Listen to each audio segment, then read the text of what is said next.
El Día del Padre solía ser una celebración modesta en mi vida.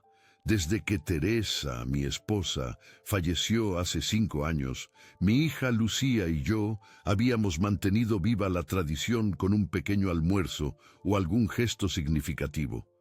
Nunca esperé nada extravagante, y ciertamente no la crié pensando que el amor pudiera medirse por el precio de las cosas.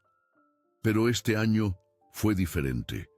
Lucía se había casado recientemente con Alejandro, hijo de una familia adinerada de Valencia, y noté que había comenzado a cambiar. Al principio fueron cambios sutiles, luego se volvieron más evidentes. Recuerdo perfectamente aquel domingo. El calor de junio en Madrid era sofocante cuando aparqué mi viejo Seat frente a su nueva casa en La Moraleja, uno de los barrios más exclusivos de la capital. Me sentí inmediatamente fuera de lugar. La mansión, con su fachada imponente y jardín perfectamente cuidado, parecía burlarse de mi camisa de cuadros comprada en rebajas y mis zapatos gastados por el tiempo. Al entrar, todo gritaba lujo. Los sofás de cuero italiano, las copas de cristal que valían más que toda mi vajilla, y la sonrisa presuntuosa de Eduardo, mi consuegro. Era un empresario conocido en el sector inmobiliario, de esos que aparecen en las revistas económicas. Lucía resplandecía de emoción, mientras servía vermut en copas que temía romper solo con mirarlas. «Papá, por fin llegaste», Meku saludó con un beso rápido en la mejilla, como si cumpliera con una obligación.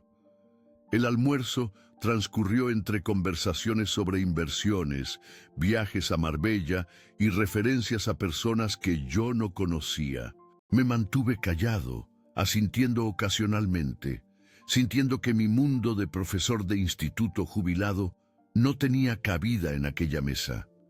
Después del postre, un tiramisú elaborado por un chef italiano, según presumió mi yerno, llegó el momento de los regalos. Lucía trajo una caja elegante envuelta en papel dorado y la entregó a Eduardo con una sonrisa radiante. «Para el mejor suegro del mundo», dijo con entusiasmo. Eduardo abrió el paquete con gestos teatrales. Dentro había unas llaves con el logo de Mercedes-Benz. «Un Mercedes AMG GT», exclamó Lucía. «Está aparcado fuera. Alejandro y yo pensamos que sería perfecto para tus fines de semana en la sierra. Un coche que costaría más de 100.000 euros», calculé mentalmente. Eduardo soltó una carcajada de satisfacción y abrazó a mi hija mientras yo permanecía allí, sonriendo educadamente, esperando mi turno. Finalmente, Lucía se giró hacia mí con gesto casual y me entregó un pequeño sobre arrugado. «Te he comprado esto, papá. A ver si tienes suerte». Dentro había un único boleto de lotería, de esos que se rascan con una moneda, que valdría 3 euros como mucho. Asentí, fingiendo reír, manteniendo mi expresión neutral. Pero por dentro, algo cambió. No porque quisiera un Mercedes, sino porque en ese momento me di cuenta de que mi hija ya no me veía como alguien digno de ser honrado de verdad. «Gracias, cariño», murmuré, guardando el boleto en el bolsillo de mi camisa. La tarde continuó con Eduardo, presumiendo de su colección de relojes suizos, mientras Alejandro asentía, como si cada palabra de su padre fuera oro puro.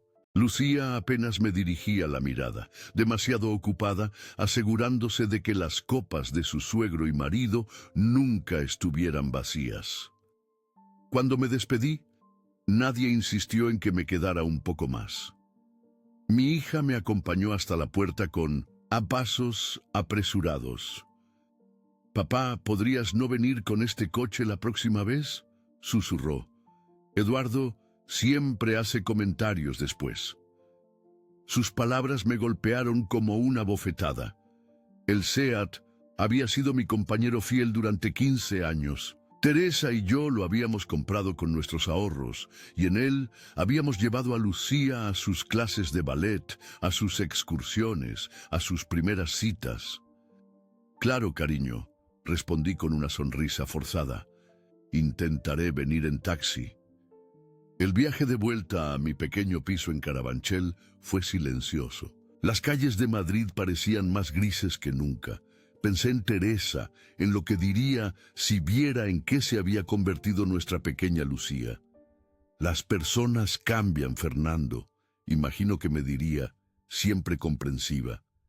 Pero yo sabía que incluso ella estaría decepcionada.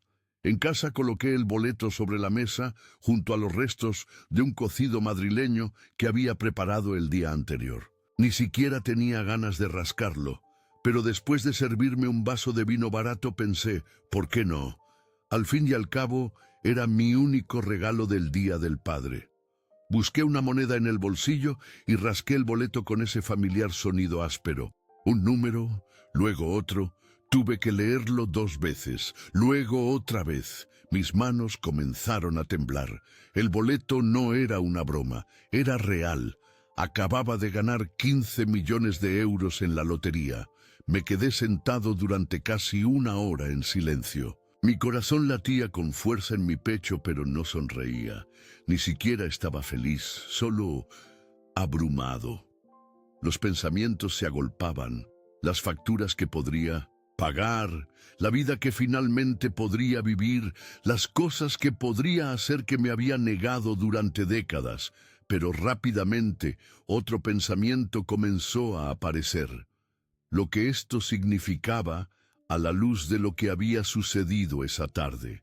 Shelpa, contraste entre cómo me habían tratado y lo que acababa de caer en mi regazo parecía casi poético, como si el destino quisiera gastarme una broma retorcida.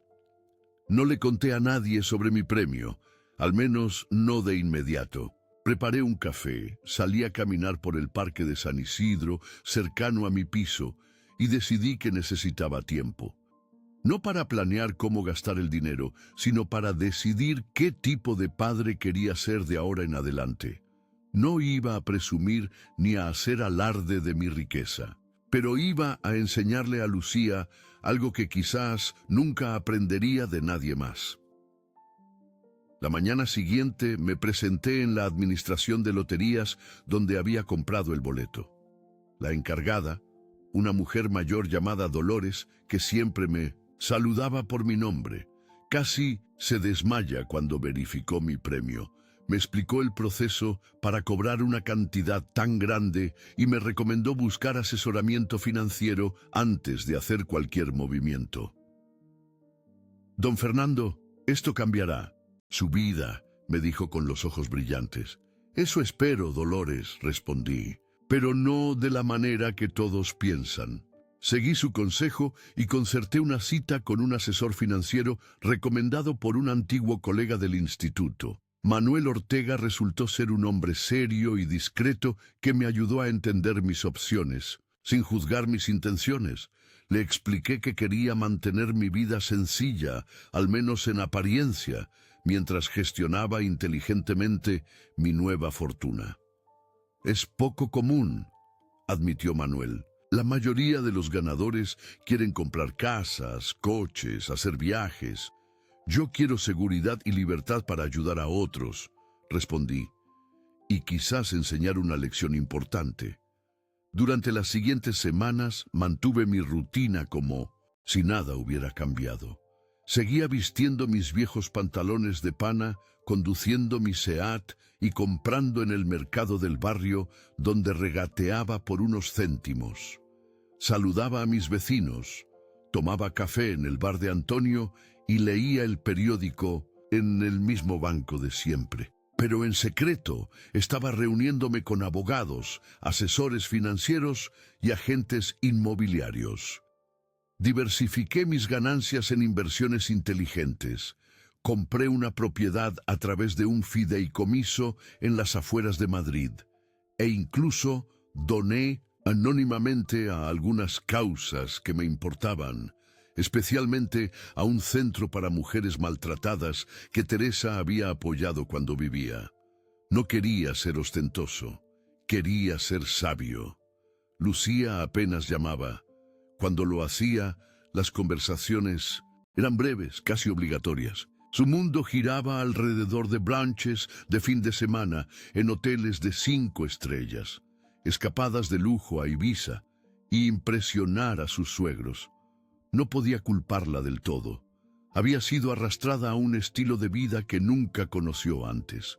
Pero ahora veía que había confundido la opulencia con el valor y las apariencias superficiales con la sustancia.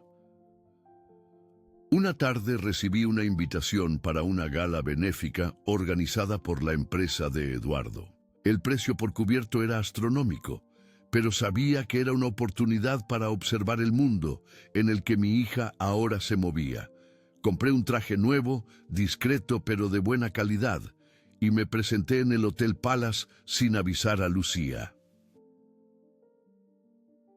La expresión de sorpresa en su rostro cuando me vio entrar al salón fue impagable. Estaba sentada en una mesa presidencial junto a Alejandro, Eduardo y otros empresarios que reconocí de los periódicos económicos. «Papá», exclamó acercándose rápidamente, «¿qué haces aquí?» Su tono no era de alegría, sino de preocupación, como si temiera que fuera a avergonzarla de alguna manera. «Compré una entrada», respondí tranquilamente. «Es por una buena causa, ¿no?» «Sí, pero...» miró nerviosamente hacia su mesa. «No me dijiste que vendrías. Quería darte una sorpresa». Eduardo se acercó con una sonrisa que no llegaba a sus ojos. «Fernando, qué inesperado. No sabía que te interesaban estas causas». «Siempre me ha interesado ayudar a los demás», respondí. Teresa y yo solíamos colaborar con varias organizaciones, aunque de manera más modesta. Vi un destello de reconocimiento en los ojos de Lucía al mencionar a su madre, pero rápidamente desapareció. «Te buscaré un sitio en alguna mesa», dijo, claramente incómoda con la idea de sentarme con ellos. «No te preocupes», respondí. «Ya tengo mi sitio asignado». Lo que no les dije es que había donado una cantidad considerable a la fundación, lo suficiente para garantizarme un lugar en una de las mesas principales. Durante la cena observé a mi hija reír demasiado fuerte, beber demasiado champán y tratar de encajar desesperadamente en un mundo que parecía valorarla solo por su belleza y por ser la esposa de Alejandro. Esperé pacientemente. Sabía que la vida tenía una manera de dar vueltas. No quería venganza.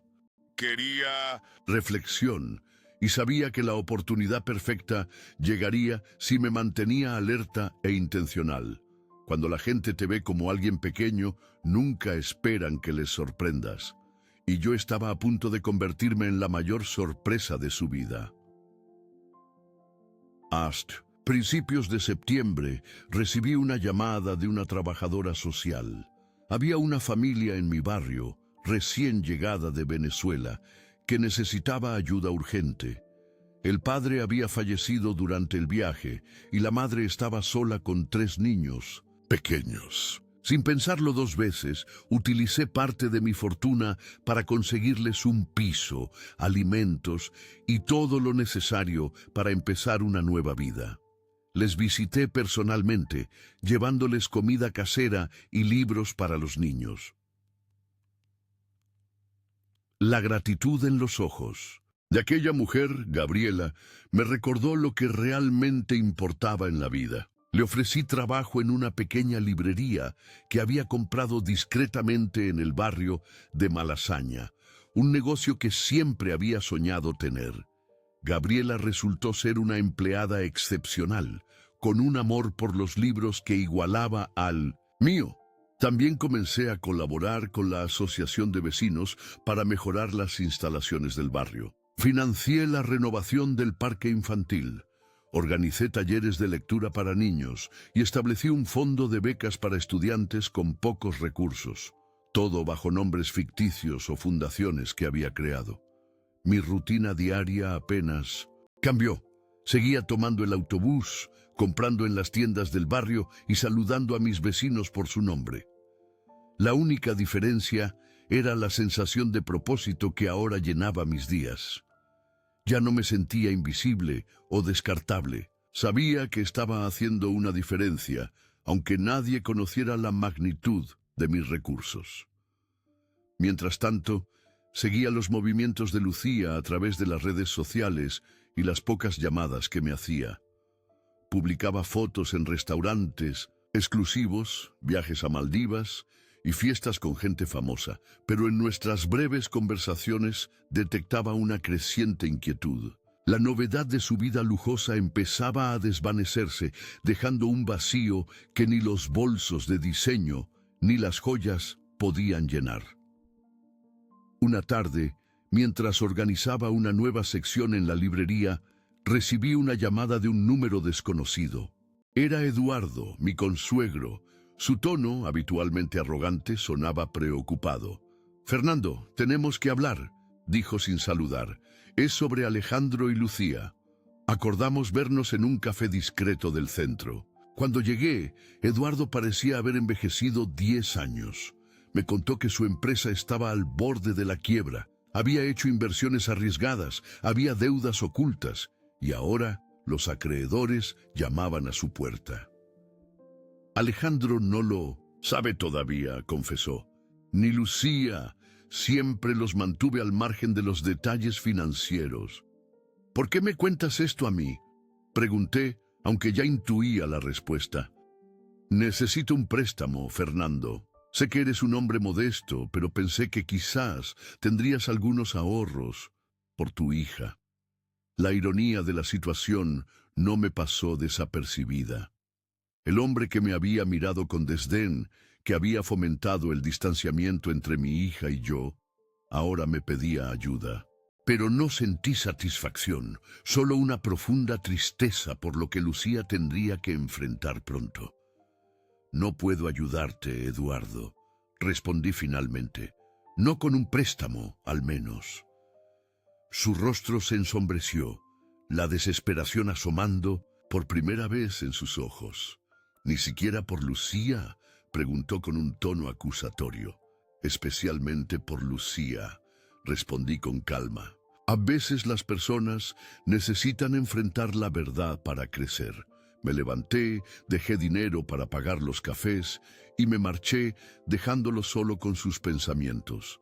No sentía rencor hacia él. Al fin y al cabo, Eduardo solo había mostrado a mi hija un camino que ella había elegido seguir. 3 días después, como esperaba, Lucía me llamó. Su voz sonaba temblorosa, al borde de las lágrimas. «Papá, ¿podemos vernos? Ha pasado algo. Nos encontramos en el Retiro, junto al estanque donde solíamos alquilar barcas cuando ella era pequeña». Lucía llegó con gafas de sol asinas en a pesar del día nublado, pero no podían ocultar sus ojos hinchados de tanto llorar. Se sentó a mi lado en silencio durante varios minutos. «La empresa de Eduardo está en quiebra», dijo finalmente. «Hay deudas enormes, vamos a perderlo todo, la casa, los coches». Se quitó las gafas para secar una lágrima. «Alejandro está destrozado. Dice que su padre le mintió durante años». Asentí, dejándola hablar. «Tengo miedo, papá», confesó, pareciendo de repente mucho más joven, más parecida a la niña que recordaba. «No sé qué vamos a hacer. Alejandro nunca ha tenido que trabajar de verdad, y yo... ¿Tú qué, hija? Yo no sé hacer nada útil», admitió con amargura.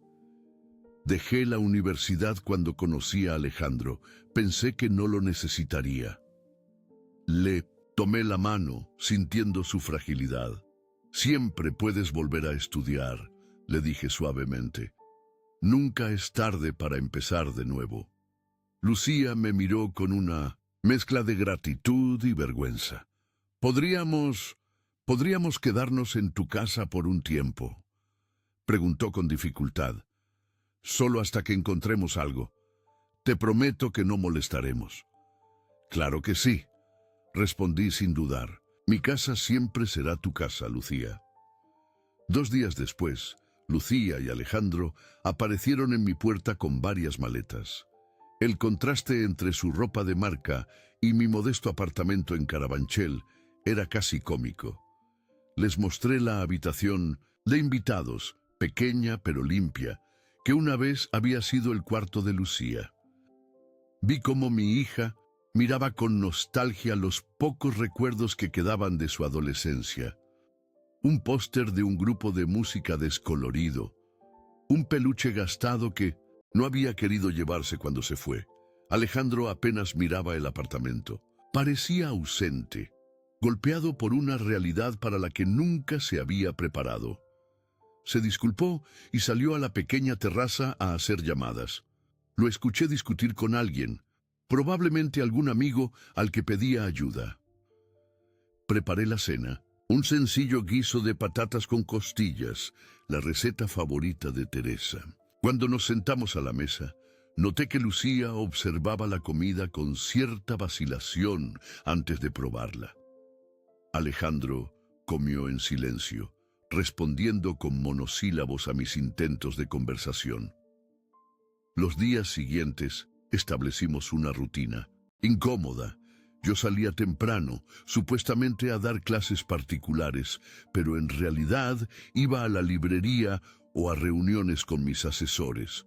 Lucía intentaba mantener el apartamento limpio, una tarea para la que claramente no estaba preparada. Alejandro pasaba el día haciendo llamadas infructuosas o mirando ofertas de trabajo para las que no tenía cualificación. Una noche, después de una cena particularmente silenciosa, Lucía se quedó conmigo en el salón mientras Alejandro se iba a dormir temprano, agotado por otra jornada sin avances. «¿Sabes?», dijo Lucía mirando una vieja foto de Teresa que tenía en la estantería. «A veces pienso en cómo sería mi vida si mamá siguiera aquí». «¿Cómo crees que sería?», pregunté con genuina curiosidad. «Diferente», respondió con una sonrisa triste. Ella siempre me recordaba lo que era importante de verdad. Me decía que la felicidad no se compraba en el Corte Inglés. Reí suavemente ante esa expresión tan típica de Teresa. «Tu madre era una mujer sabia, y yo una tonta», añadió Lucía con los ojos húmedos. «Lo siento, papá. Siento cómo te he tratado estos años. Siento lo del Día del Padre». «¿El boleto de lotería?», pregunté, sintiendo que había llegado el momento. «Sí», asintió avergonzada. «Fue tan tacaño por mi parte, tan cruel». Me levanté y fui hasta el pequeño escritorio donde guardaba mis documentos importantes. Saqué una carpeta y regresé al sofá. Dentro estaba el boleto de lotería, cuidadosamente conservado en una funda de plástico. «¿Sabes cuánto valía este boleto?», pregunté con calma. Lucía se encogió de hombros, incómoda. «No sé, 5 euros». Coloqué el boleto frente a ella, junto con el certificado oficial de la Lotería Nacional. Sus ojos se abrieron como platos al ver la cantidad. 15 millones de euros. Esto no puede ser real», balbuceó tomando los documentos con manos temblorosas. «Lo es», confirmé. «Y han pasado meses». El color abandonó su rostro. Pude ver cómo toda su visión del mundo comenzaba a desmoronarse en tiempo real. «Pero tu apartamento, tu coche, vives igual que siempre», tartamudeó confundida. «¿Para qué cambiar?», respondí sinceramente. «Nunca me hicieron falta lujos para ser feliz». Lucía empezó a llorar, primero en silencio, luego con sollozos incontrolables. La abracé mientras liberaba meses, quizás años, de emociones reprimidas. «¿Por qué no me lo dijiste?», preguntó finalmente. «Entre hipos, porque necesitabas aprender algo por ti misma», respondí. «Algo que no podía enseñarte con palabras. En los días siguientes le expliqué gradualmente lo que había hecho con el dinero. Le mostré la librería, le presenté a Gabriela y su familia, la llevé a ver el parque infantil renovado y a conocer a algunos de los estudiantes becados. No había usado nada para lujos o vanidades. Había creado un fondo para apoyar a madres solteras, financiado centros comunitarios y establecido becas a nombre de Teresa. No quería cambiar mi vida, le expliqué mientras caminábamos por el barrio. Quería cambiar la vida de otros. Para eso sirve la verdadera riqueza. Lucía permaneció callada durante mucho tiempo. Por primera vez en años, escuchaba como la hija que recordaba. No porque yo tuviera poder ahora, sino porque había elegido usarlo de manera diferente. Una tarde, Lucía me presentó una propuesta. Había estado investigando y descubrió un edificio abandonado cerca del barrio, que podría convertirse en un centro cultural y de formación para mujeres sin recursos. Podríamos ofrecer cursos de informática, idiomas, ayuda para emprendedoras, explicó con entusiasmo. Y arriba, crear una residencia temporal para mujeres en situación vulnerable. La escuché con atención, viendo el brillo en sus ojos que hacía años no percibía. ¿Y qué papel tendrías tú en todo esto?, pregunté. Quiero dirigirlo, respondió con determinación. Voy a terminar mis estudios. De trabajo social, papá. Ya me he informado sobre cómo matricularme el próximo semestre. Sonreí, sintiendo un orgullo que creía olvidado. ¿Y Alejandro?, pregunté, consciente de que apenas lo había mencionado en estos días. Su expresión se ensombreció ligeramente. No lo sé, admitió. Está perdido. No sabe quién es sin el dinero y el estatus. Le he sugerido que busque ayuda profesional, pero... Dejó la frase sin terminar, pero entendí lo que quería decir. Algunas personas necesitan más tiempo para encontrar su camino. Le ofrecí ayudarle y a tu familia, le dije, pero solo si están dispuestos a reconstruir sus vidas basándose en valores, no en estatus. Lucía asintió, comprendiendo por fin. Eso es lo que estoy intentando hacer ahora, dijo con una pequeña sonrisa. Aprender de mi padre. Esa noche, mientras Lucía y Alejandro dormían, me senté en mi pequeña terraza mirando las luces de Madrid. Pensé en Teresa, en lo orgullosa que estaría de ver a nuestra hija encontrando su camino de vuelta. No había usado mi fortuna para comprar felicidad instantánea. Había invertido en algo mucho más valioso, una segunda oportunidad para mi familia. Algunas personas creen que ganar la lotería es tener suerte. Yo sé ahora que la verdadera suerte es tener la oportunidad de redescubrir lo que realmente importa. Y esa era una riqueza que ningún premio podría jamás igualar. Pasaron 2 semanas desde aquella conversación en la terraza. La propuesta de Lucía para el centro cultural comenzaba a tomar forma sobre el papel. Cada mañana la encontraba en la mesa de la cocina, rodeada de libros y apuntes, investigando requisitos legales, subvenciones y programas educativos. Había recuperado aquella pasión que recordaba de su adolescencia, cuando soñaba con cambiar el mundo. Alejandro, sin embargo, seguía sumido en una especie de limbo. Pasaba horas mirando ofertas de trabajo para las que no estaba cualificado, alternando entre la arrogancia de quien cree merecer más y la inseguridad de quien nunca ha tenido que demostrar su valía. Una tarde, después de otra entrevista fallida, lo encontré en la cocina mirando fijamente una taza de café frío. «Fernando», me dijo sin levantar la mirada, «¿cómo lo haces?» «¿Hacer qué?», pregunté, sentándome frente a él. «Vivir así, sin nada». Movió la mano señalando el modesto apartamento. «Antes de conocerte pensaba que la gente como tú era infeliz». No pude evitar sonreír ante su sinceridad. «Y ahora no entiendo nada», confesó con una risa amarga. Tienes millones y sigues viviendo como si no los tuvieras. Mi padre tenía millones y los gastaba como si fueran infinitos.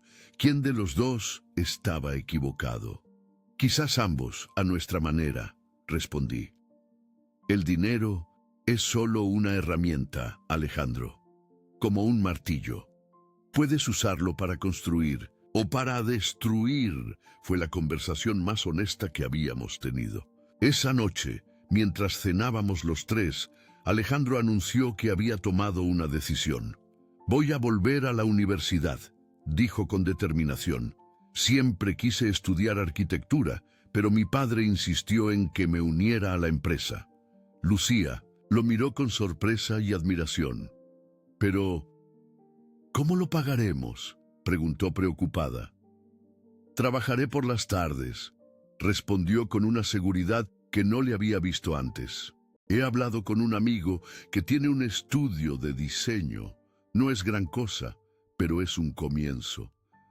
Mi corazón se llenó de un orgullo inesperado. Quizás había juzgado a Alejandro con demasiada dureza. Tal vez, como Lucía, solo necesitaba la oportunidad de encontrarse a sí mismo fuera de la sombra de su padre. Una semana después, Eduardo apareció en mi puerta. Había perdido peso y sus ojos, antes altivos, ahora evitaban mi mirada. Fernando, sé que no merezco tu ayuda, comenzó sin preámbulos. Pero no vengo por mí, vengo por Alejandro y Lucía. Lo invité a pasar y le ofrecí un café que aceptó con manos temblorosas.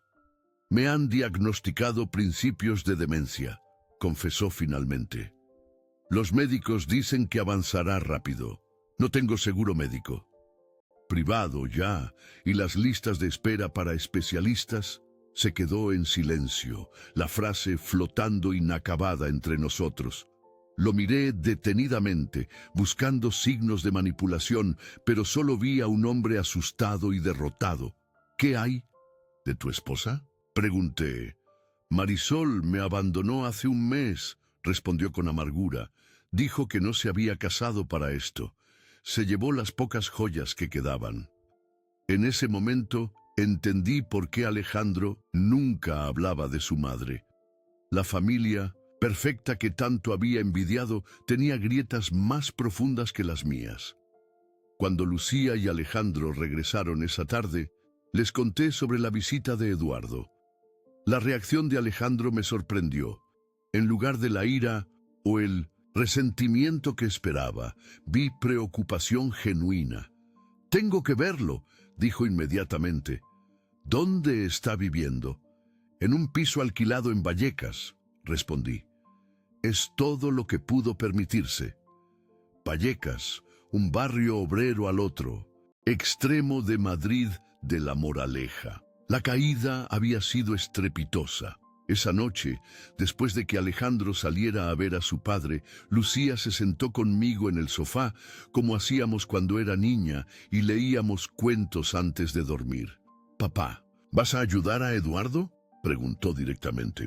«¿Tú crees que debería?», respondí, curioso por su perspectiva. Lucía se tomó su tiempo para contestar, jugueteando con el dobladillo de su jersey, un gesto que hacía desde pequeña cuando pensaba profundamente. «Creo que deberías hacer lo que te dicte el corazón», dijo finalmente. «No lo que él merezca, sino lo que te haga sentir en paz contigo mismo». La miré con sorpresa y orgullo. En ese momento, reconocí a Teresa en ella. Mi esposa siempre había tenido esa claridad moral, esa capacidad para separar la acción correcta de los sentimientos personales. «¿Sabes? Te pareces mucho a tu madre cuando hablas así», le dije, con la voz quebrada por la emoción. Lucía sonrió con lágrimas en los ojos y apoyó su cabeza en mi hombro. «La echo tanto de menos», susurró. «Me gustaría que pudiera vernos ahora». «Yo creo que nos ve», respondí, besando su frente. Al día siguiente tomé una decisión. Contacté con mi abogado y le pedí que organizara un fideicomiso para cubrir los gastos médicos de Eduardo, con una condición: El dinero iría directamente a las instituciones médicas, no a él. No era venganza, era prudencia. A pesar de 1907, su situación, no confiaba en que Eduardo hubiera aprendido su lección sobre el manejo del dinero. Cuando Alejandro regresó de visitar a su padre, se sentó conmigo en la cocina. Lucía ya estaba dormida. Gracias, dijo simplemente, por darme un techo cuando lo necesitaba, por ser el padre que mi propio padre nunca supo ser. Sus palabras me conmovieron profundamente. Le conté lo que había decidido hacer por Eduardo. No tienes por qué hacerlo, protestó. Después de cómo te trató... No lo hago por él, le aclaré. Lo hago por mí, por el hombre que quiero ser. Alejandro asintió, comprendiendo. Antes de irse a dormir, me confesó algo más. Siempre pensé que el éxito se medía en dinero y poder. Mi padre me enseñó eso, pero tú me has enseñado que el verdadero éxito está en cómo tratas a los demás, incluso a quienes no lo merecen. A la mañana siguiente, durante el desayuno, Lucía puso sobre la mesa planos del edificio abandonado que quería transformar en centro cultural. Había contactado con una arquitecta amiga de la universidad que le había hecho un presupuesto preliminar. Es demasiado caro, dijo con frustración. Tendré que buscar algo más pequeño. Tomé los planos y los estudié detenidamente. El edificio tenía potencial. Una antigua fábrica textil con amplios espacios, perfecta para aulas, talleres y la residencia que Lucía soñaba crear. ¿Cuánto necesitas?, pregunté. Casi 1.000.000 de euros, respondió desanimada. Es una locura, lo sé. No es una locura si hay un plan sólido detrás, respondí. Muéstrame tu proyecto completo. Durante las siguientes horas, Lucía me explicó detalladamente su visión. Un espacio donde mujeres en situación vulnerable pudieran formarse, encontrar apoyo psicológico, asesoramiento legal y, en casos necesarios, alojamiento temporal. Había pensado en todo, desde programas educativos hasta colaboraciones con empresas para prácticas laborales. Lo llamaré Proyecto Teresa, dijo finalmente. Si te parece bien. Las lágrimas asomaron a mis ojos sin que pudiera evitarlo. Asentí, incapaz de hablar. Teresa, mi Teresa, seguiría viva a través del trabajo de nuestra hija. Haremos realidad este proyecto, dije cuando recuperé la voz. Pero con una condición. ¿Cuál?, preguntó Lucía expectante. Que no sea una donación, será una inversión. Tendrás que demostrar que es sostenible, presentar informes mensuales y eventualmente devolver el dinero para que pueda financiar otros proyectos similares. Lucía me miró con sorpresa, luego con determinación. Trato hecho, dijo, extendiendo su mano. Al estrecharla, supe que estaba haciendo lo correcto. No le estaba regalando dinero, le estaba dando la oportunidad de construir algo por sí misma, de aprender responsabilidad y gestión. La verdadera riqueza no estaba en darle todo lo que quisiera, sino en enseñarle a crear valor con lo que tenía. El otoño madrileño trajo consigo vientos de cambio para todos nosotros. Octubre pintaba las hojas del retiro de ocres y dorados, mientras el proyecto Teresa comenzaba a tomar forma. Encontramos un arquitecto que se enamoró de la idea y aceptó trabajar por un honorario reducido. Las obras de rehabilitación del edificio empezaron con buen ritmo, y cada día Lucía regresaba a casa con el rostro iluminado por una mezcla de cansancio y satisfacción. Alejandro había comenzado sus clases de arquitectura en la Universidad Politécnica y trabajaba medio tiempo en el estudio de diseño. Llegaba tarde, con las manos manchadas de tinta y la mente llena de ideas que compartía durante la cena. Ver su transformación era como presenciar el despertar de alguien que hubiera estado dormido durante años. Eduardo, por su parte, había iniciado tratamiento en una clínica especializada en enfermedades neurodegenerativas. El fideicomiso que establecí cubría no solo su atención médica, sino también una residencia asistida donde pudiera recibir cuidados adecuados. Alejandro lo visitaba 2 veces por semana, y aunque la relación entre ellos seguía siendo complicada, había un esfuerzo genuino por sanar viejas heridas. Una tarde de noviembre, mientras revisaba documentos en mi pequeño despacho improvisado, Lucía entró con expresión seria. «Papá, creo que es hora de que Alejandro y yo busquemos nuestro propio lugar», dijo, sentándose frente a mí. «Hemos abusado demasiado tiempo de tu hospitalidad». La miré sorprendido. Había disfrutado tenerlos en casa, recuperando el tiempo perdido con mi hija y conociendo realmente a mi yerno. «No es necesario que se vayan», respondí. «El piso no es grande, pero cabemos los 3. Lo sé, y te lo agradecemos», sonrió. «Pero necesitamos dar este paso. Hemos encontrado un apartamento pequeño en Lavapiés. Es un 4º piso sin ascensor y necesita alguna reforma, pero el alquiler es asequible». Sentí una mezcla de orgullo y nostalgia. Mi pequeña estaba realmente madurando, tomando decisiones responsables basadas en sus posibilidades reales, no en fantasías de grandeza. «Quiero que lo hagáis con vuestros propios medios», dije finalmente. «Pero dejad que os ayude con la reforma como regalo de inauguración». Lucía negó con la cabeza obstinada. «No, papá, necesitamos hacer esto solos. Alejandro diseñará los cambios y yo pintaré las paredes. Será nuestro primer hogar de verdad, construido con nuestro esfuerzo». Asentí, respetando su decisión, aunque en mi interior deseaba poder facilitarles el camino. Pero comprendía que la satisfacción de lograr algo por uno mismo no tiene precio, y ese era un regalo que no podía ni debía quitarles. El fin de semana que se mudaron, los ayudé a transportar sus escasas pertenencias en mi viejo Seat.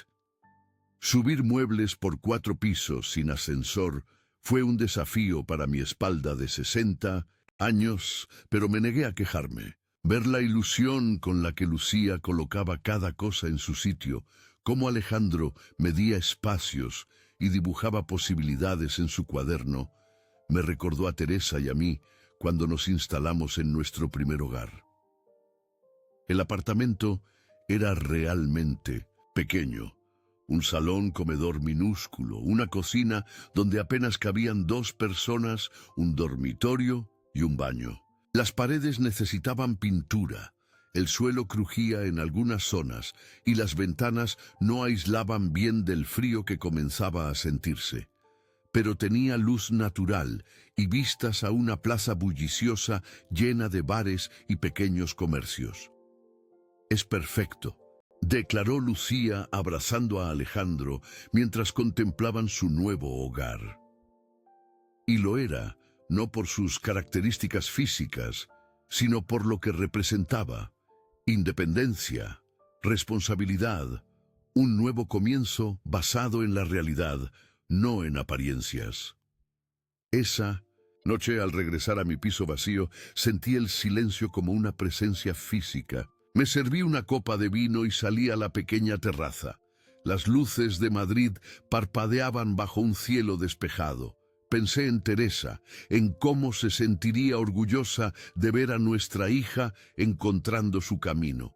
Por primera vez en mucho tiempo, me permití llorarla sin reservas, no desde el dolor de la pérdida, sino desde la gratitud por todo lo que habíamos compartido. Los meses siguientes trajeron nuevos desarrollos. El proyecto Teresa avanzaba a buen ritmo. Lucía había conseguido el apoyo del Ayuntamiento de Madrid y varias fundaciones privadas, reduciendo significativamente la inversión inicial necesaria. Demostró ser una gestora eficaz, negociando con proveedores, optimizando recursos y formando un equipo comprometido con la misión del centro. Una mañana de primavera recibí una llamada inesperada. Era Marisol, la ex esposa de Eduardo. «Fernando, necesito hablar contigo», dijo con una voz que intentaba sonar firme, pero que delataba nerviosismo. «Es sobre Eduardo y, bueno, sobre ciertas joyas familiares. Acordamos vernos en una cafetería cerca de la Puerta del Sol. Marisol llegó puntual, vestida con elegancia, pero sin la ostentación que recordaba. Se sentó frente a mí, jugando nerviosamente con su taza de café. «He oído que estás ayudando a Eduardo con sus gastos médicos», comenzó directamente, «y que Alejandro y Lucía están, bueno, empezando de nuevo». «Así es», respondí, observándola con curiosidad. «Quiero devolver algo», dijo finalmente, sacando de su bolso una pequeña caja de terciopelo. «Son las joyas de la abuela de Alejandro. No me pertenecen realmente. Siempre fueron para la esposa del primogénito». Abrió la caja mostrando un conjunto de pendientes y un collar de zafiros y diamantes. Incluso con mi limitado conocimiento de joyería, podía apreciar que eran piezas valiosas, probablemente con siglos de historia familiar. «Deberías dárselas directamente a Alejandro», sugerí. Marisol negó con la cabeza, cerrando la caja y empujándola hacia mí. «No puedo enfrentarme a él todavía. Lo abandoné en el peor momento. Sé que no me perdonará fácilmente». «¿Y por qué crees que yo debería ayudarte?», pregunté con franqueza. Sus ojos se llenaron de lágrimas contenidas. «Porque tú entiendes de segundas oportunidades», respondió. «Y porque, a diferencia de Eduardo y de mí, nunca confundiste el valor de las cosas con su precio». Tomé la caja, prometiéndole que se la entregaría a Alejandro. Antes de despedirnos, Marisol añadió algo más. «Les he estado siguiendo en redes sociales. El proyecto de Lucía, los estudios de Alejandro, están construyendo algo real, ¿verdad?». «Sí», respondí con orgullo, «algo que durará». Cuando le entregué las joyas a Alejandro esa misma tarde, su reacción me sorprendió. En lugar de la amargura que esperaba, vi una mezcla de nostalgia y alivio. Mi abuela siempre decía que estas joyas traían prosperidad a quien las poseyera con humildad, comentó pasando los dedos por las piedras. Quizás por eso mi padre y mi madre nunca fueron realmente felices con ellas. Una semana después, Alejandro me invitó a tomar un café. Me mostró el diseño de un broche que había creado utilizando una de las piedras pequeñas de la colección. «Quiero que Lucía lo lleve el día de la inauguración del centro», explicó. «El resto de las joyas las guardaremos para cuando tengamos hijos. O mejor aún, las mantendremos en una caja fuerte hasta que nuestros hijos sean lo suficientemente sabios para no darles más importancia de la que merecen». La inauguración del proyecto Teresa se programó para junio, coincidiendo con el aniversario del fallecimiento de mi esposa. El antiguo edificio industrial se había transformado en un espacio luminoso y acogedor.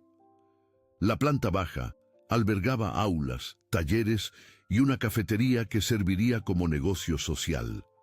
El primer piso se dedicaba a oficinas y espacios de asesoramiento, y el segundo piso contenía 10 pequeños apartamentos para situaciones de emergencia. El día de la inauguración, el patio central se llenó de gente.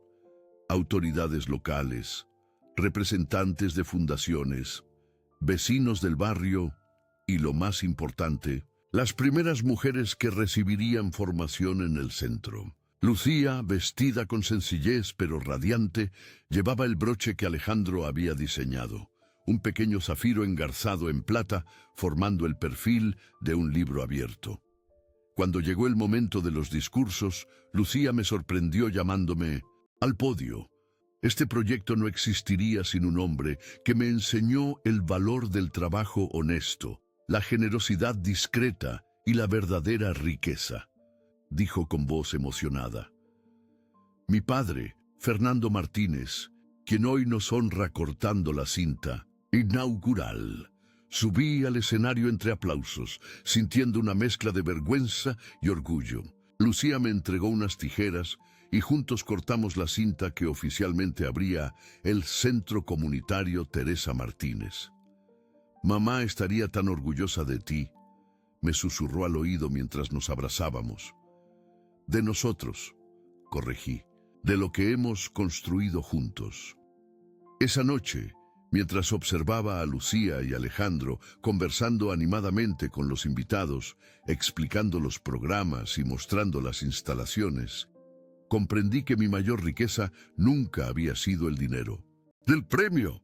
Mi verdadera fortuna era ver a mi hija convertida en la mujer que siempre supe que podía ser, compasiva, fuerte y fiel a valores más profundos que las apariencias. Ha pasado un año desde la inauguración del Centro Comunitario Teresa Martínez. El proyecto no solo sobrevivió a sus primeros meses críticos, sino que floreció más allá de nuestras expectativas. La lista de espera para los cursos crece cada semestre y 3 de las mujeres que recibieron formación ya han abierto sus propios pequeños negocios en el barrio. Una panadería colombiana, un taller de costura y una agencia de cuidados para personas mayores. Mi rutina diaria sigue siendo prácticamente la misma.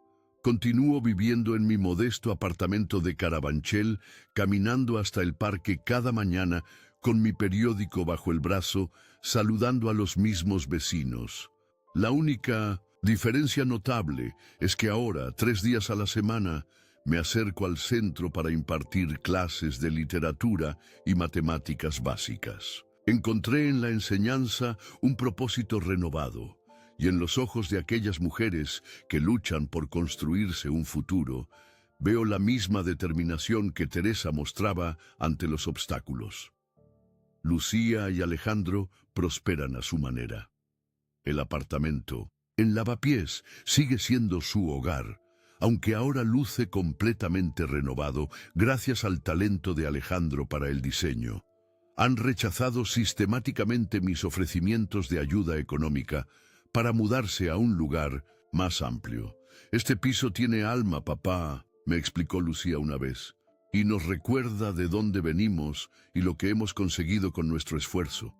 Alejandro avanza en sus estudios de arquitectura con calificaciones brillantes. Su experiencia de vida le ha dado una perspectiva única sobre el espacio y su relación con las personas. Se especializa en rehabilitación de edificios históricos para usos sociales, inspirado por el proyecto del centro comunitario. Sus profesores ya hablan de él como una promesa en el campo. La relación con Eduardo ha evolucionado de maneras inesperadas. Su enfermedad progresa lentamente, dándole tiempo para reflexionar sobre su vida.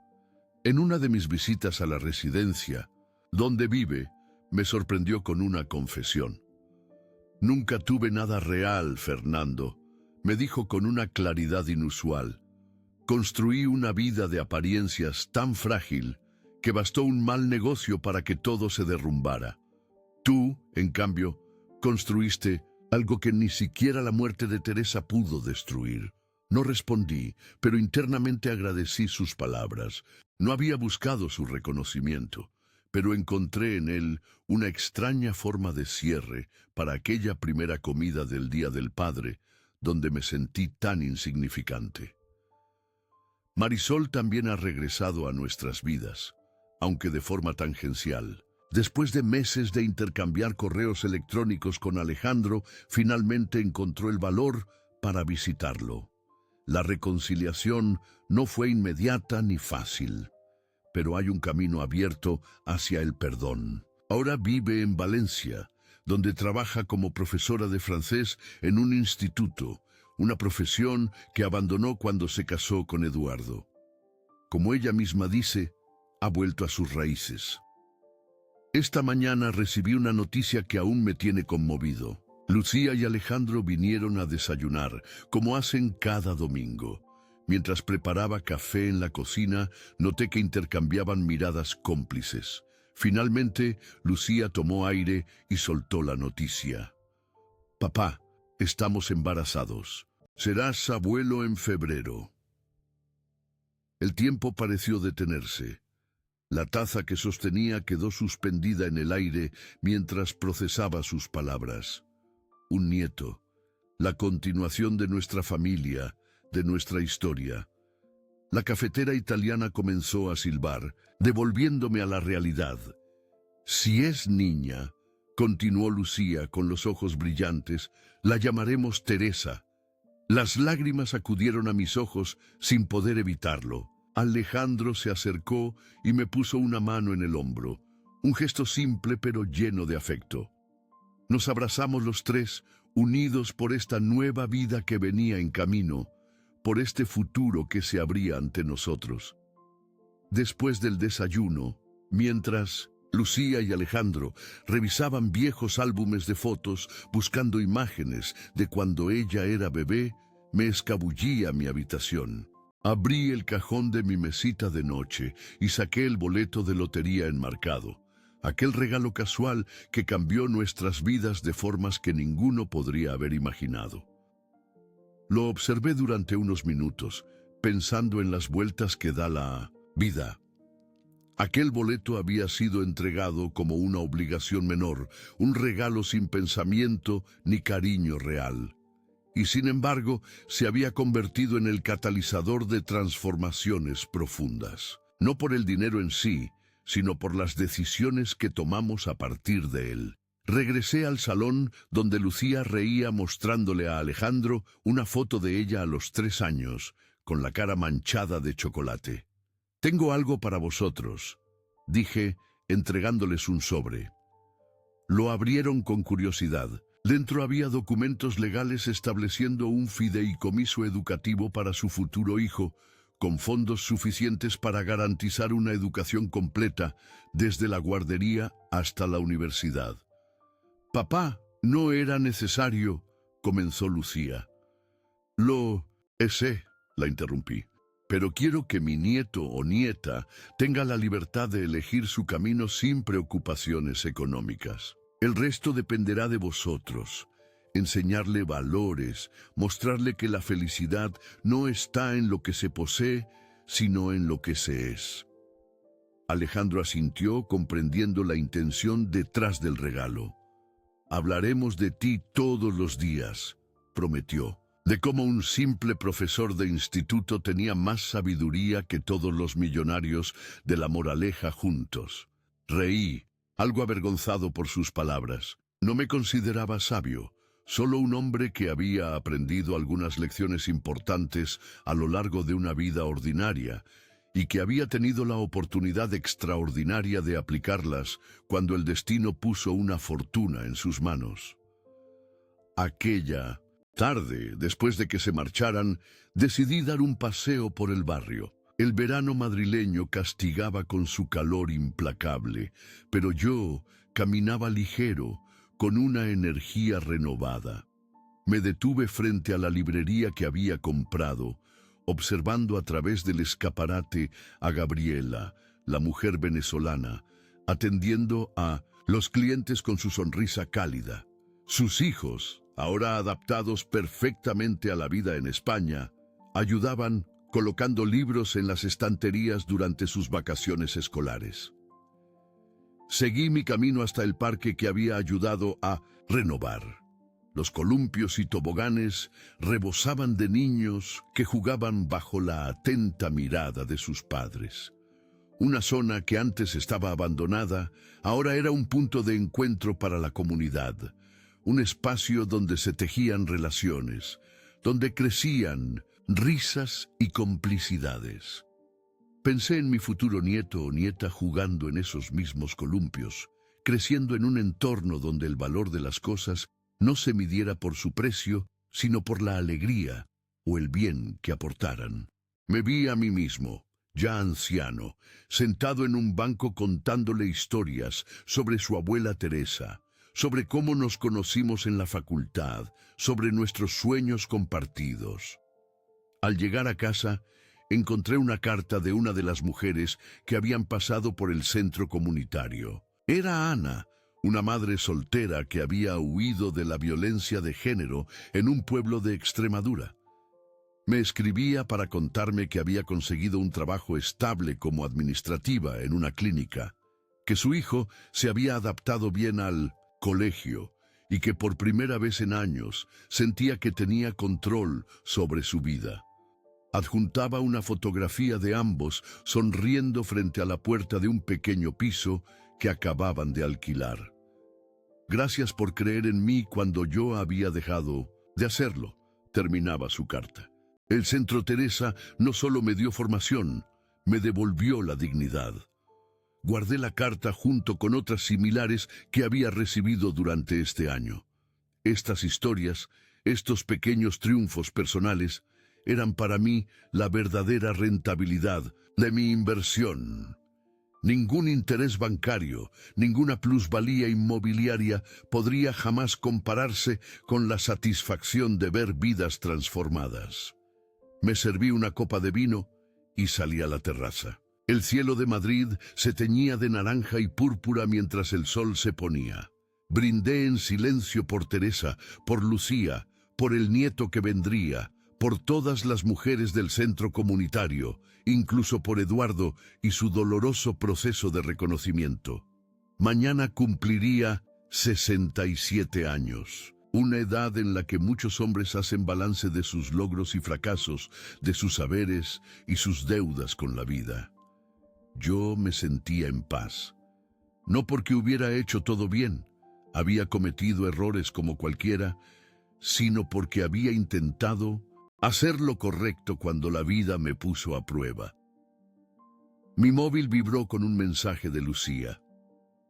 ¿Cenamos mañana por tu cumpleaños? Tenemos más noticias. Sonreí intrigado. Con Lucía y Alejandro, las sorpresas ahora eran siempre agradables. Mientras las primeras estrellas aparecían en el cielo, reflexioné sobre el extraño viaje que había comenzado con un boleto de lotería desechable. Algunos dirían que tuve suerte por ganar aquellos millones. Yo sé que mi verdadera fortuna fue recuperar a mi hija, verla crecer hacia la mejor versión de sí misma y tener la oportunidad de dejar un legado que iba mucho más allá del dinero. La riqueza auténtica, comprendí, no se mide en euros, ni en propiedades. Se cuenta en sonrisas sinceras, en manos estrechadas, en lágrimas compartidas, en futuros posibilitados. Se mide en la capacidad de mirar hacia atrás sin arrepentimiento y hacia adelante con esperanza. El viento de la noche trajo el lejano sonido de risas infantiles desde el parque. Cerré los ojos y por un momento me pareció escuchar la voz de Teresa susurrando: «Lo hiciste bien, Fernando, lo hiciste muy bien». Y supe, con absoluta certeza, que así era, que toda la suerte del mundo no significa nada si no sabes qué hacer con ella, que la verdadera lotería la gana quien aprende a valorar lo que ningún dinero puede comprar: el amor, la familia, la integridad, la capacidad de tender la mano a quien lo necesita. Mi copa vacía brillaba bajo la luz de la luna. Mañana sería otro día, un día más en esta vida sencilla y extraordinaria que había elegido vivir. Un día más para seguir construyendo ese legado invisible pero duradero. Un día más para agradecer que, a veces, los regalos más pequeños esconden las bendiciones más grandes.